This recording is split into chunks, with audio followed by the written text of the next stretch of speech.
Nosso livro, A Vida Feliz, estamos continuando com o capítulo Um homem bom nunca pode ser infeliz, nem um homem mau feliz. Percebam que se nós pegarmos só o índice desse livro, veremos como Sêneca cerca por todos os lados o conceito de felicidade, para que não reste em nós nenhuma dúvida. Daquelas dúvidas que temos, será que a felicidade vale a pena? Os injustos são mais felizes do que os justos. Muitas vezes surgem essas polêmicas dentro da sociedade. Desde Platão, num dos seus diálogos, ele já fala sobre isso na República. Mas Sêneca vai nos mostrar que isso, na verdade, é uma má compreensão do que vem a ser a felicidade. Então, hoje vamos falar muito especificamente sobre esse assunto. O homem justo, o homem bom, nunca pode ser infeliz. Nem o homem mau pode ser feliz. Ele vai falar, como sempre, de uma maneira muito simples e muito bonita.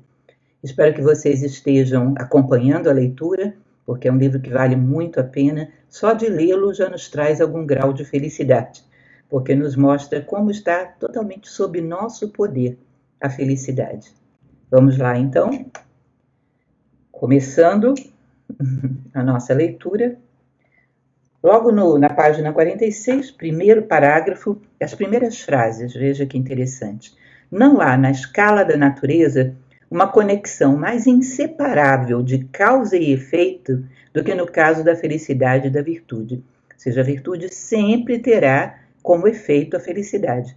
Não há outra possibilidade, não há uma conexão mais inseparável de causa e efeito do que virtude e felicidade. Nem nada que produza mais naturalmente a primeira, que é a felicidade, ou mais necessariamente pressuponha ao outro, ou seja, que é a virtude. Alguém está feliz, você pode pressupor que é virtuoso em algum grau, porque senão não obteria como compensação. Já a felicidade não tem compensação nenhuma, ela é sempre visível ser, embora ele possa ter todas as outras coisas. Ou seja, rico, famoso, corroída pela sua angústia e suas preocupações constantes, porque ele sabe que assim como foi roubado aquilo que ele obteve, pode ser roubado dele a qualquer momento. E ele espera essas consequências. Portanto, está sempre inseguro e sempre à espera de consequências que venham a tirar dele tudo aquilo que ele não merece. Ou seja, ele tem tudo, mas no fundo não tem nada. Enquanto que o homem que tem a virtude tem necessariamente a felicidade sem precisar de mais nada. Ainda nesse parágrafo, mais adiante, são o fio e a têmpera da lâmina que fazem uma boa espada, não a riqueza da bainha. Ou seja, a bainha da espada muito bem decorada, rica, muito vistosa, isso não faz uma boa espada, mas o fio e a têmpera da própria espada, ou seja, a virtude da espada, e não a riqueza da sua embalagem. Portanto, não é o dinheiro ou as posses que tornam um homem considerável, mas sua virtude.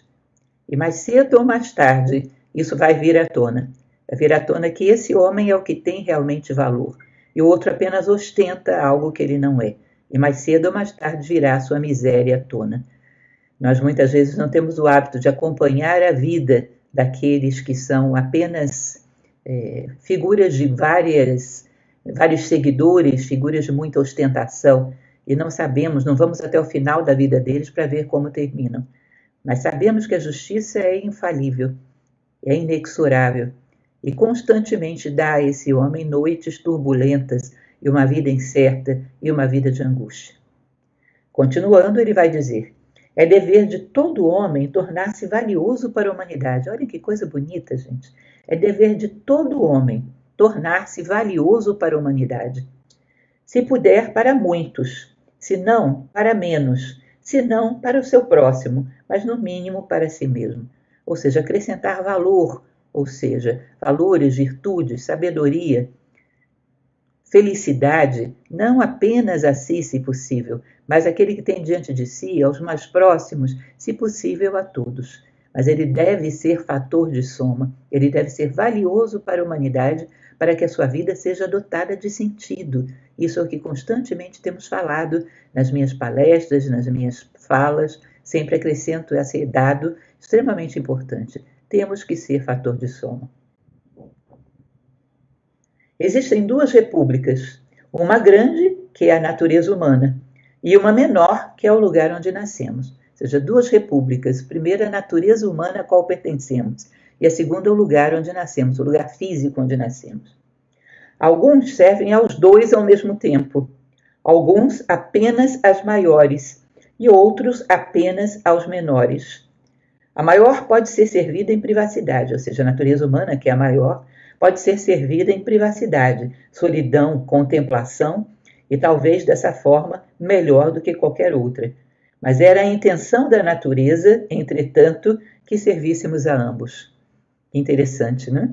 Ou seja, que nós estivéssemos em nós mesmos, mas também estivéssemos no mundo e fôssemos úteis ao mundo, valorizássemos a terra onde nascemos, valorizássemos a humanidade que está à nossa volta, estivéssemos em nós o mais profundamente possível, nessa terra sagrada que é a natureza humana, que tenhamos a cidadania nessa terra, que nos sintamos plenos cidadãos da natureza humana, mas que também estejamos no mundo e que possamos beneficiá-lo da melhor maneira possível. Essa é a intenção da natureza para nós. Que coisa bonita e bem colocada, né? Seguindo na próxima página, na página 48, no segundo parágrafo, vejam que interessante. Podemos aumentar de fato ou contrair, de acordo com as circunstâncias do tempo, lugar ou habilidades, mas acima de tudo devemos estar certos de nos manter em ação, pois aquele que é preguiçoso está morto mesmo enquanto vive. Lembrem da parábola cristã dos talentos. Quem ganha, quem perde, todos esses são aceitos, mas aquele que enterra os talentos e não faz nada com eles, esse é o único que é condenado. Ou seja, a inércia é nem ter tentado viver. A inércia rouba de nós a vida, trocando-a por nada. É como se, podendo ser humanos, escolhêssemos viver como pedras. Já houve algum estado tão desesperado quanto o de Atenas sobre os 30 tiranos, onde era imprescindível ser honesto e o Senado foi transformado em um colégio de carrascos? Ou seja, um dos momentos mais ingratos, pelo menos no tempo em que vivia Sêneca, da história da humanidade, né? Atenas sob o comando dos 30 tiranos. Nunca um governo foi tão miserável e sem esperança. E, no entanto, ao mesmo tempo, Sócrates pregou a temperança aos tiranos e coragem aos demais, e depois morreu como um exemplo eminente de fé e decisão, e de sacrifício pelo bem comum. Ou seja, num dos governos mais miseráveis da história, houve um homem excepcional, que viveu e morreu excepcional. O que ele quer dizer aqui é que as circunstâncias não são capazes de corromper um homem se ele não aceita essa corrupção no seio mesmo da sua natureza humana. Último parágrafo da página 48. Demétrio, ao tomar Megara, perguntou a Estíopo, o filósofo, o que ele havia perdido. Nada, disse ele, porque eu tinha tudo o que podia chamar de meu perto de mim. Ou seja, Estíopo não tinha perdido nada porque tudo que era dele estava com ele. E ainda assim o inimigo havia se tornado senhor de seu patrimônio, de seus filhos e de seu país. Mas estes ele considerava apenas bens adventícios e sob o comando do destino. Agora, ele que não perdeu nada nem temeu nada em uma ruína pública, mas estava seguro e em paz no meio das chamas e no calor de uma intemperança militar e da fúria, que violência ou provocação imaginável poderia colocar um homem desses fora da posse de si mesmo? Paredes e castelos podem ser minados e bombardeados, mas não há arte ou máquina que possa subverter uma mente estável. Ou seja, aquele que conseguiu estabilizar a sua mente, produzir ali serenidade, controlar basicamente os seus pensamentos, focalizá-la em torno de virtudes, colocá-la em torno do seu próprio coração, ou seja, sentir-se apoiado num centro, numa identidade humana que nada nem ninguém pode roubar de nós, podem tirar todos os nossos bens, que ainda assim sentiremos que não nos tirou nada, porque tudo aquilo que somos de mais profundo, de mais valioso, não pode ser arrancado de nós. Ele dá o exemplo desse filósofo Estíopo, de como permanece nobre, mesmo em meio àquilo que o homem comum considera como ruína. Passamos por muitas perdas ao longo da vida, muitas coisas se vão, algumas por acidentes humanos, outras por acidentes naturais, muitas coisas se vão. Mas se nós temos a nós mesmos, somos capazes de ter a resiliência de continuar caminhando sem mágoas, sem angústias, sabendo que é natural que as coisas que estão à nossa volta venham e se vão, são transitórias por natureza, mas que a nossa essência pode estar conosco sempre quando queiramos estar com ela. E isso é fundamental entender. Mais adiante, nessa mesma página, Alexandre conquistou a Babilônia, Cipião conquistou Cartago, o Capitólio foi queimado, mas não há fogo ou violência que possa perturbar uma mente generosa. E não tomemos esse personagem também por uma quimera, pois todas as épocas possuem alguns, embora não muitos, exemplos dessa virtude elevada. Ou seja, não pensemos que uma mente valiosa, uma mente generosa, uma mente apoiada serenamente à natureza humana é uma ilusão. Em todas as épocas houve e haverá homens possuidores desse tipo de mente. Ou seja, ela é uma aspiração legítima, ela é uma aspiração que pode ser conquistada. Podemos sair do tumulto da nossa mente, do jeito que ela está, totalmente mergulhada nos apelos externos. Podemos trazê-la para um lugar silencioso, sereno, apoiado apenas na nossa lealdade aos nossos valores, aos nossos princípios. Enquanto essa lealdade permanece, nossa mente permanece quieta e serena, como que navegando sobre a nossa própria virtude. E nada é capaz de abalá-la. Podemos conquistar isso. Sempre houve e sempre haverá homens, em todos os tempos na história, que são possuidores dessa joia. Portanto, podemos considerar legítimo. Se um ser humano a possui, eu também posso possuí-la. Eu posso tomar isso como meta. Tomando como meta, evidentemente, eu darei progressivamente passos nessa direção. Tenho que aspirar a essa mente para que possa conquistá-la. Não conquisto coisas que eu não busco. Se eu busco essa mente serena, eu a terei. Mais adiante, o próximo parágrafo. Um bom homem cumpre seu dever, que nunca seja tão doloroso, tão perigoso, ou sua perda nunca tão grande para ele. E não é todo o dinheiro, poder e prazer do mundo, nenhuma força da necessidade que pode torná-lo perverso. Ou seja, nada das coisas que aconteçam no mundo podem torná-lo perverso e fazer com que ele abandone o seu dever. Falando na linguagem indiana, o seu dharma, ou seja, ele caminha reto. Se sopra uma brisa suave, ele se delicia com a brisa suave. Se faz um calor causticante, ele sofre com o calor causticante. Mas nenhum nem outro o tiram do seu caminho. Essa é uma frase de Sirihan, que eu acho belíssima. Ou seja, nem a dor, nem o prazer, nem todas as necessidades do mundo são capazes de fazer com que ele se torne perverso, com que ele traia o seu dever. Essa natureza humana existe e é possível de ser conquistada.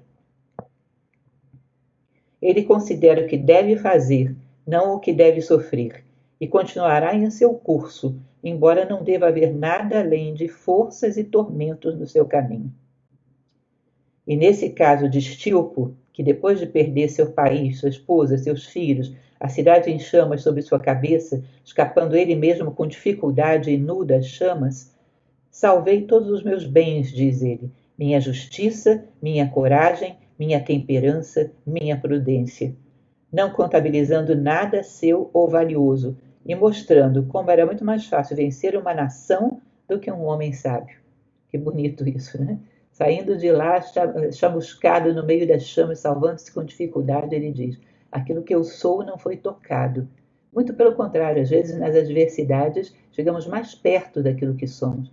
As dificuldades às vezes nos fazem aproximar ainda mais da nossa essência, porque percebemos aquilo que dentro de nós nos dá apoio, nos dá alento, nos dá segurança. E ele mostra que é mais fácil derrubar uma nação do que derrubar um homem virtuoso. Que coisa bonita, que visão bela essa de Sêneca. E assim é. Um homem virtuoso é uma muralha intransponível. Você pode matá-lo, mas não corrompê-lo. E isso é uma força fora do comum da natureza humana. Quando você se apoia nela, ela é inexorável. Você pode ser morto, pode ser ferido, mas não pode ser corrompido. Existe um livro muito bonito, que já fiz palestras sobre ele, que se chama A Beleza, de Roger Scruton, um filósofo inglês, que ele fala que quando olhamos belezas grandiosas, como por exemplo o oceano revolto ou a escarpa dos Alpes, nós olhamos para aquilo e ficamos às vezes intimidados pela grandeza daquelas coisas. Mas quando recuperamos a nossa dignidade, ou seja, a nossa natureza humana, nós nos colocamos diante dessas belezas de igual para igual. Elas podem nos matar, mas não podem nos corromper. Elas não podem nada contra aquilo que realmente somos. Portanto, nos colocamos diante dessas grandezas de igual para igual, quando temos essa dignidade, quando somos um homem virtuoso, quando somos um ser humano virtuoso. Continuando, é uma certa marca de uma mente corajosa não ser tocada por nenhum acidente. A camada superior do ar não admite nuvens nem tempestades. O trovão, tempestades e meteoros são formados abaixo. É interessante isso, você eleva tanto a sua mente que as nuvens, os trovões e as tempestades só atingem de um certo patamar para baixo. Olhem lá no Kybalion, o subprincípio da neutralização, que vocês vão ver exatamente essa ideia. Nós nos elevamos até um ponto que as dualidades que tornam o mundo tormentoso estão em vários degraus abaixo da nossa consciência. Portanto, elas não nos tocam.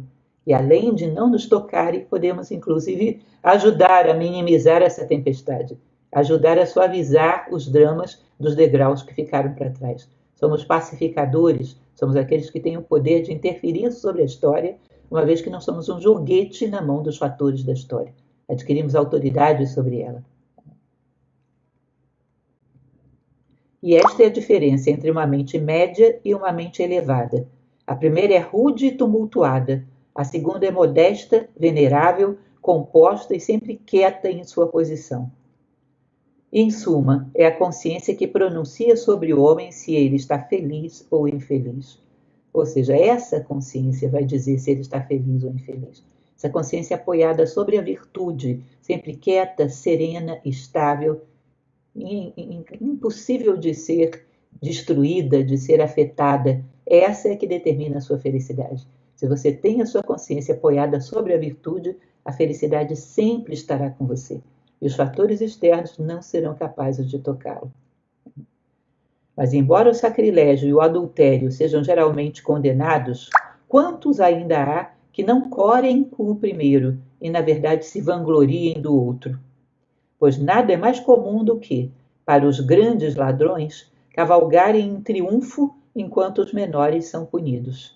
Naquela época como hoje, né? Os grandes ladrões cavalgam em triunfo enquanto os menores são punidos. Mas deixe a maldade escapar como puder no tribunal. Ela nunca deixa de fazer justiça a si mesma, pois cada pessoa culpada é seu próprio algoz. Ou seja, ela pode escapar aos tribunais do mundo, mas não vai escapar da justiça de si mesma, pois a sua consciência é seu próprio algoz. Ela vai ser torturada todos os dias da sua vida, e se houver um depois, também num depois, porque ela carregará consigo essa culpa. Ela nunca terá paz de espírito, ela nunca terá dentro dela harmonia. Será uma pessoa sempre angustiada e aflita pela percepção, pela consciência da sua culpa. Portanto, não é necessário que os tribunais a punam. Ela mesma pune a si própria todos os dias. Talvez se sentisse melhor se os tribunais a punissem, porque assim sentiria que o seu mal, de alguma maneira, foi compensado. Quando ela não é punida pelos tribunais do mundo, ela é duramente torturada pela sua própria consciência. E aqui ficamos no dia de hoje, um belo capítulo que nos fala, tem frases, como eu costumo dizer para você, frases de porta de armário, daquelas que eu escrevia em pedaços de cartolina e colava na porta do meu armário, de tão bonitas e de tão inspiradoras que são. Relembro a vocês um exemplo que sempre dou nas minhas aulas, que resume muito bem esse capítulo que vimos hoje. Eu peço para vocês imaginarem uma estátua que esteja em cima de uma mesa com 4 pernas. Se você corta uma das pernas dessa mesa, a mesa treme, talvez não tombe ainda. Mas se você corta uma segunda perna, necessariamente a mesa vai cair e a estátua vai se espatifar. Agora, se você, antes disso, coloca um gancho daqueles de samambaia lá no teto, amarra um fio bastante resistente e amarra essa estátua que está aqui embaixo, ela está só roçando a mesa. Seu ponto de apoio é acima. Você pode cortar as 4 pernas da mesa. A mesa cai, desmorona e ela permanece. Assim é o ser humano. Quando ele está apoiado em alguma coisa do mundo, minha situação financeira, meu prestígio social, quando essas pernas forem cortadas, ele vai desmoronar. Agora, se o ponto de apoio dele é lá em cima, na sua consciência atada à virtude, você pode tirar tudo que o apoia no mundo, que ele não desmorona. O seu ponto de apoio está acima e dentro. E como ele não depende da mesa, ele pode interferir para que não cortem as pernas da mesa, porque há outras pessoas em cima dela, além dele mesmo, que dependem dela. Ou seja, como ele não é produto da história, ele se torna produtor da história. Como a história não pode tocá-lo, ele toca a história e é capaz de transformá-la. Por quê? Porque ele se mantém em pé, mesmo que todos os pés da mesa sejam cortados. Então agora ele pode interferir para que esses pés da mesa não sejam cortados. Ele tem autonomia, ele tem domínio sobre si próprio e a sua felicidade está garantida, pois a sua consciência está permanentemente atada à virtude, não desmorona. Não há como desmoronar um homem cuja consciência se apoia na virtude. Isso basicamente seria um resumo do que vimos hoje. Agradeço muito a presença de todos vocês e nos encontramos na próxima semana para o próximo capítulo, que é a devida contemplação da providência divina é a cura certa para todo infortúnio.